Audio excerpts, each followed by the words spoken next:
In the city, Pedro lives his normal life with Alice, his wife, and their 2 daughters. One night, he sees a bright light in the sky through the window. Suddenly, flaming objects fall and kill people in the streets who are trying to escape. When the building where they live is hit, Pedro wakes up and realizes it was just a bad dream. This has been happening for several weeks, and Alice asks him to go to the doctor because the family is worried, but he says he can handle it on his own.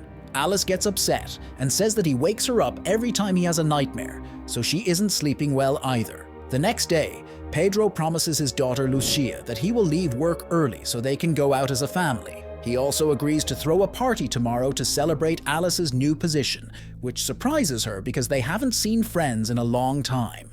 Pedro enters the elevator to go to work, and his daughter Hannah pretends to be the elevator operator. His neighbor Ray also gets in, so Pedro waits for him to leave before apologizing to his daughter for being absent lately. On his way to work, Pedro sees a strange building and doesn't know if it's real or if he's imagining things. At the factory, he's working on some machines when his hand starts to shake. Suddenly, he sees blood on it and has a vision where he's beating someone on the ground. He returns to reality when he hears the machine having problems caused by his distraction. His boss David notices and suggests a good clinic, but Pedro says he's fine. However, he takes the opportunity to ask to leave early, and David agrees if Pedro promises to go to the clinic. Meanwhile, Alice is doing very well at work, and her boss wants to give her another project, but she declines to be able to leave early and be with her family. After getting the number for the clinic that David recommended, Pedro prepares to leave. He sees a flashing light on the desk, and suddenly, more visions appear in his mind. He sees himself fixing a light while hearing someone on TV talking about giving a certain group a chance to help the planet. But another person says that they don't have rights, that they were made to follow orders, and that they will revolt against people. The vision shows people protesting in the streets with signs saying that Earth is for humans. Then flaming objects appear in the sky and start killing people. Pedro falls when the building is hit, but still escapes because he sees invaders in the hallway shooting people. Hey, what would you do if one beautiful day you discovered that the life you lead isn't real? The movie I'm going to summarize is called Extinction. It's a mix of action, drama, science fiction, and suspense. It's a little-known film, but it's very good, and the ending left me shocked. I didn't expect it. That's why I invite you to subscribe to the channel, activate the bell, and leave a like to receive the best recaps.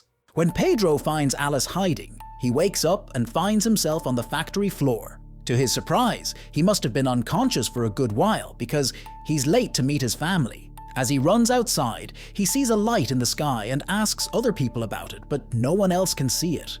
At that moment, he sees a telescope in a store and decides to buy it. At home, Alice tries to make up an excuse for Pedro, but the girls don't believe it and are still sad. When Pedro finally arrives, he tries to apologize, but Alice is very angry and continues arguing with him. Pedro has to admit that he fainted at work, but Lucia wakes up from their fight, and Alice goes to take care of her. That night, Pedro dreams about the invasion again, and this time he sees Lucia crying near her dead parents, asking them to wake up. Suddenly, Hannah appears with a gun, only for Pedro to wake up and look at the clinic's number. The next day, Pedro tries to talk to his daughters, but Hannah leaves the room. Lucia is also angry, but at least Pedro manages to apologize to her and fixes her toy monkey that was broken, making her happy. Before going to work, Pedro tells Alice that he called the doctor to make an appointment, which gives her hope. Later at the clinic, Pedro meets another patient who says he's having the same visions.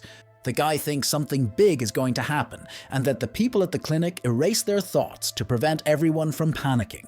Then the man goes for his appointment, and Pedro starts having visions again. He sees the city destroyed and a group of survivors with weapons being guided by David, who offers the factory as a hideout.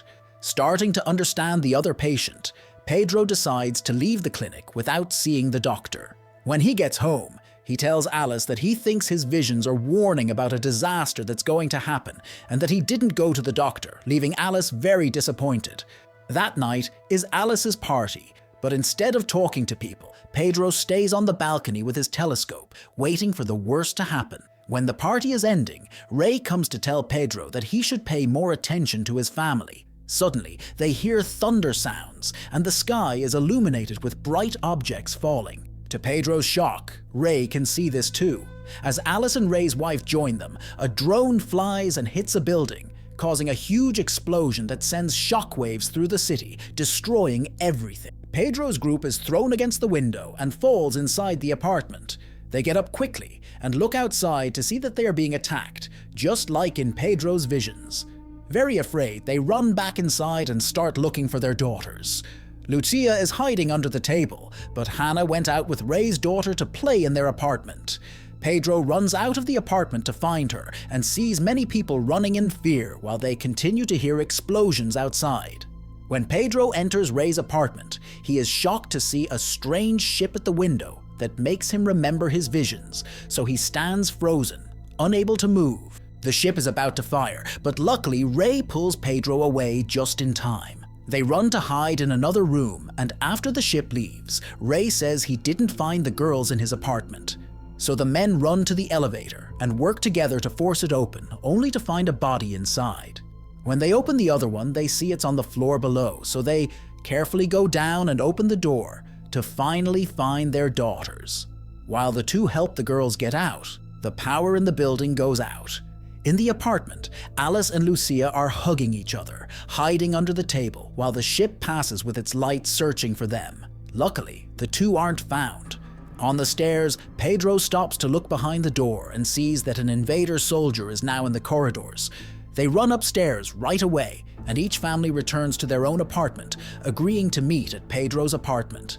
Pedro tells Alice that this whole mess is just like his visions, and he remembers David's words about hiding in the factory, but they can still hear people being shot in the corridors.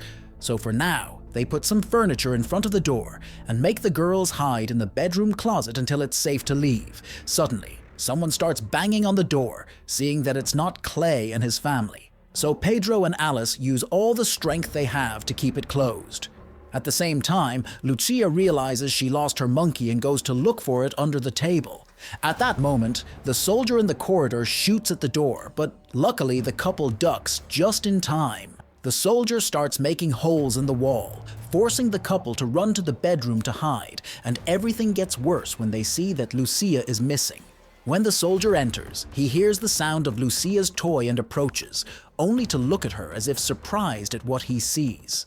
He tries to touch her, but Pedro arrives and kicks him away. Then they start fighting, and after a lot of struggle, Pedro grabs the soldier's gun, but he can't use it. While the fight continues, Alice appears at the door and calls Lucia to take her back to the bedroom. The soldier overpowers Pedro and tries to stab him, but before the knife can hit him, Alice hits the soldier to make him fall.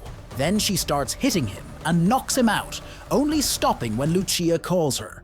After that, the family leaves with the soldier's weapons and walks slowly through the corridors while avoiding many bodies. They take the stairs while continuing to hear screams and explosions. So Pedro goes to the roof first to see if it's safe. Suddenly, he's attacked by someone, but he dodges just in time and sees that it's Ray. The two families meet, and they look at the city, which is on fire, while the ships search the area with their lights. A ship suddenly destroys the building next door, and Pedro's group hides right away to avoid being seen. The ship leaves after not finding anyone, and the group agrees they can't stay there, so they get on the window cleaning elevator. They barely go down a few floors before one of the supports breaks, forcing them to enter an apartment through the window. The elevator falls right after the last person gets out of it. Meanwhile, the soldier wakes up and turns on the tracker in his gun to look for the survivors. In the new apartment, Pedro looks at the gun and sees that it only works with the owner's fingerprint.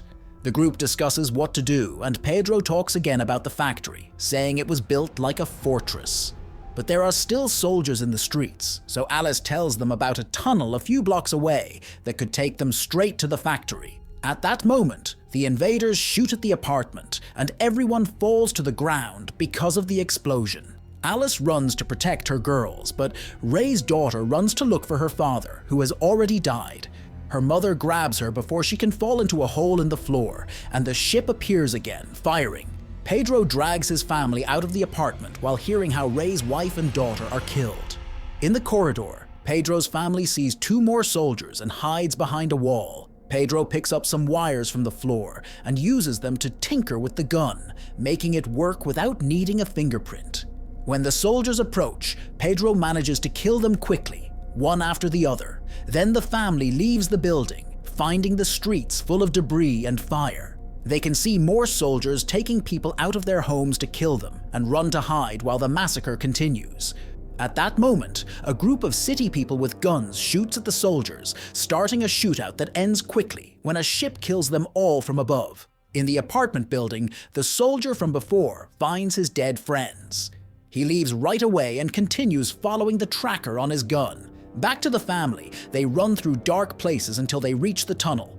Pedro goes first to open it. Then Alice sends Hannah, who goes down quickly. Next is Lucia, who stands still when she sees a ship approaching.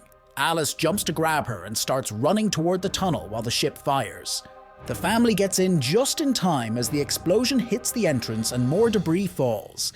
The emergency lights are still working, and Alice sees that she has a serious wound in her stomach. Pedro helps her walk, but after walking a bit through the tunnels, Alice is too weak to continue, and Pedro puts her on the ground so she can rest. At that moment, the soldier from before appears, and Lucia warns Pedro just in time so he can defend himself from the attack. Another fight begins, and in the confusion, Pedro breaks a pipe, filling the tunnel with smoke. Pedro continues shooting even though he can't see the soldier, who suddenly jumps out of the smoke to attack again. While the soldier tries to get his gun back, Pedro grabs a brick and starts hitting him with it until the helmet breaks. Then Pedro demands to know why they are attacking, so the soldier takes off his helmet, and everyone is shocked to see a young human named Miles, who doesn't want to answer any questions. Suddenly the girls cry because Alice has passed out, so Pedro points the gun at Miles and makes him carry his wife. After a while they reach the factory, and Pedro uses the password on the lock, but it doesn't open.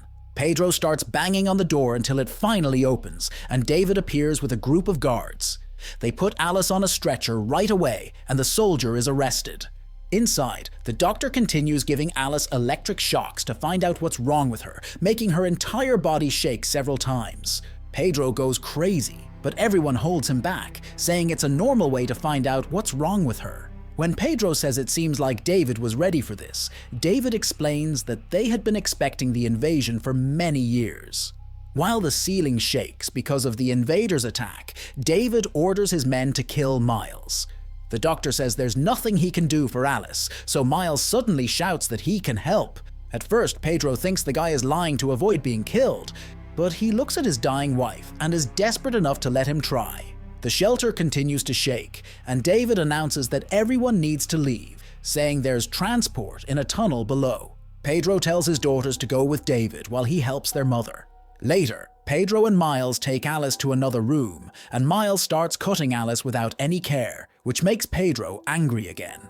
Miles opens Alice's skin and shows a bunch of machine parts with the bullet stuck in them. Pedro goes crazy, and Miles realizes he doesn't know what they really are. He explains that Alice needs another power source, and Pedro can give that, so he tells him how to open himself. Pedro uses a knife and is surprised not to feel pain while his skin opens, showing that he also has machine parts and artificial organs. Miles warns that if this doesn't work, both will die, but Pedro tells him to do it anyway. While Miles connects Pedro to Alice, Pedro passes out and sees the visions again. It turns out that these visions he had weren't showing the future, they are actually memories of the past. Pedro and Alice are intelligent robots called synthetics, who previously worked as janitors and weren't treated well by their bosses. Humans created all synthetics to serve them, but there were more and more of them, and people began to discuss whether synthetics deserved rights too. Protests took over the streets, saying that synthetics were stealing their jobs and that Earth was for humans. In the end, humanity got tired of synthetics and started a war against them, shooting on a normal day to kill them all. Pedro hid with Alice, and when a human almost found them, Pedro quickly knocked him out. Then he took his gun and shot more human soldiers who were arriving. The first human woke up and tried to grab Alice, so Pedro started beating him until he really died. At that moment, more synthetics appeared, and Pedro gave them the soldiers' guns so they could defend themselves. Since synthetics were advanced and difficult to kill, humans had to give up and left Earth to start a new society on Mars. In the city, a group of synthetics walked the streets to see the damage, showing that all of Pedro's co-workers and neighbors were also artificial. David was sure that humans would come back for more and began preparing the factory as a base for the future. Nearby, Alice found Lucia and Hannah crying for their dead parents. The girls were synthetics who had been adopted by humans. Hannah pointed a gun at them, but the couple explained that they were also synthetics, and Pedro hugged her. That day, they adopted the girls. After that, the synthetics began to rebuild the city and lived a normal life with the rights they always wanted. Some synthetics wanted to forget the war and the guilt of killing, so they erased their memories to forget everything. Even that they were robots. David and his team kept this a secret so they could protect everyone in the future. Sometimes, synthetics would have small memories come back, so they would be sent to the clinic to erase them again. In the present, Pedro wakes up and understands the connection, seeing that Alice survived. He asks why Miles is helping them, so the guy explains that the war happened in his grandfather's time many years ago. On Mars, he had learned that synthetics were horrible creatures who loved to kill, but when he arrived on Earth, he was shocked to see normal families just trying to live their lives. At that moment, Alice wakes up, and because of the connection, she also remembered everything. Meanwhile, all the survivors are passing through the other tunnel and find a train waiting for them. But Lucia doesn't want to leave without her parents, and Hannah sits with her to wait. At the main entrance, the ceiling breaks, and humans shoot the synthetic guards who try their best to defend the factory while being killed one by one. Back to Miles, he closes the couple's cuts and lets them go, refusing to fight. Pedro and Alice walk carefully through the factory, hiding where they can while they see humans and synthetics killing each other in endless violence. Alice finds a gun and shoots too, providing cover for Pedro, who runs to get Lucia's monkey and hides to shoot too. Downstairs, David brings the last survivors and closes the door, making the sisters complain. Feeling bad, David opens it again. The sisters don't want to get on the train, so David and his men have to force them. As soon as they have a chance, Pedro and Alice go down the tunnel and the soldiers come after them. The couple locks the door behind them and starts running, seeing that the train is leaving without them. Luckily, the driver hears them shouting and stops the train, allowing the sisters to reunite with their parents. At that moment, the soldiers blow up the door, so David shoots, gaining enough time for him and the family to get on the train. The train departs, and the synthetics from the city finally manage to escape. A gun at the end of the train continues firing to prevent the soldiers from following them, and a door closes after they pass. Sometime later, the train crosses a bridge over the sea, and this bridge is destroyed after they pass, so that no one can know where the synthetics are going to start a new life. David says that now they will all have to recover the memory of the past because they are at war. And so the movie ends, suggesting there would be a sequel. But you know Netflix. They have a habit of starting something and never finishing or continuing it. But tell me, what score would you give it? Write in the comments. And don't forget to activate the bell to be notified of new summaries. So that's it, until the next video.